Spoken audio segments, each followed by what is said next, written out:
আসসালামু আলাইকুম। সাধারণ গণিতের এমসিকিউ সিরিজে তোমাদের সকলকে স্বাগতম। আজকে আমরা সিলেট বোর্ড 2024 সালে এসেছে এমন একটি প্রশ্নের সমাধান করব। দেখো, প্রশ্নটি বলেছে নিচের কোনটি অমূলদ সংখ্যা। তাহলে আমাদের অমূলদ সংখ্যা সম্পর্কে অবশ্যই ধারণা থাকতে হবে। অমূলদ সংখ্যা আসলে কি?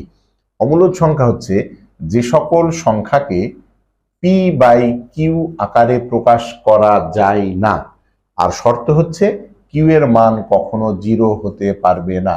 তার মানে একটা ভগ্নাংশ বা একটা সংখ্যাকে যদি আমরা পি বাই কিউ আকারে প্রকাশ করতে পারি তাহলে সেটা হবে মূলদ সংখ্যা, আর যদি পি বাই কিউ আকারে প্রকাশ করতে না পারি তাহলে সেটা হবে আমাদের অমূলদ সংখ্যা। আরেকটা জিনিস খেয়াল করো, পূর্ণবর্গ সংখ্যা নয়। যেমন ধরো 2 কে যদি আমরা স্কোয়ার করি তাহলে 4 হয়, তারপরে 3 কে স্কোয়ার করি তাহলে 9 হয়। এই যে এই জাতীয় সংখ্যাগুলো হচ্ছে আমাদের পূর্ণবর্গ সংখ্যা, বর্গ করলে যে সংখ্যা পাওয়া যায়। তাহলে পূর্ণবর্গ সংখ্যা নয়, যেমন ধরো 3 পূর্ণবর্গ সংখ্যা নয়, এইটাকে রুট করলে যেটা হবে সেটা একটা অমূলদ সংখ্যা। পূর্ণবর্গ সংখ্যা নয় এমন যেই কোনো সংখ্যার বর্গমূল অমূলদ সংখ্যা। যেমন 5 এটাকে বর্গমূল করলে যেটা পাবো সেটা আমরা অমূলদ সংখ্যা। তাহলে আমরা অমূলদ সংখ্যা কি বুঝলাম? পি বাই কিউ আকারে প্রকাশ করা যাবে না এবং পূর্ণবর্গ সংখ্যা নয় এমন যে কোনো সংখ্যার বর্গমূল হচ্ছে অমূলদ সংখ্যা। তাহলে আমরা অপশনগুলো দেখি, এখানে কত আছে? 0.53, তার উপরে পৌনঃপুনিক। এইটাকে অবশ্যই পি বাই কিউ আকারে প্রকাশ করা যায়। এইটা মানে হচ্ছে 53 ডিভাইড বাই নিচে দুইটার উপরে পৌনঃপুনিক মানে 9।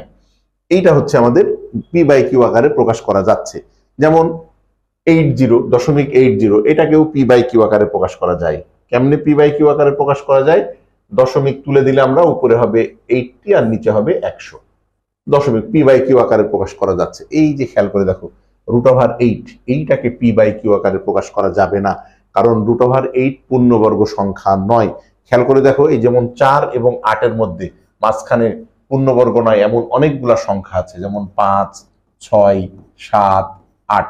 এই 4 এবং 8 মধ্যে, 9 মধ্যে, তাহলে পূর্ণবর্গ সংখ্যা নয় এমন যে কোনো সংখ্যার বর্গমূল যেহেতু অমূলদ সংখ্যা, তাহলে এখানে √8টা হচ্ছে আমাদের অমূলদ সংখ্যা। এখানে √9 মানে 3, তাহলে 3 কে আমরা পি বাই কিউ আকারে প্রকাশ করতে পারি, কারণ 3 এর নিচে একটা 1 লেখা যায়।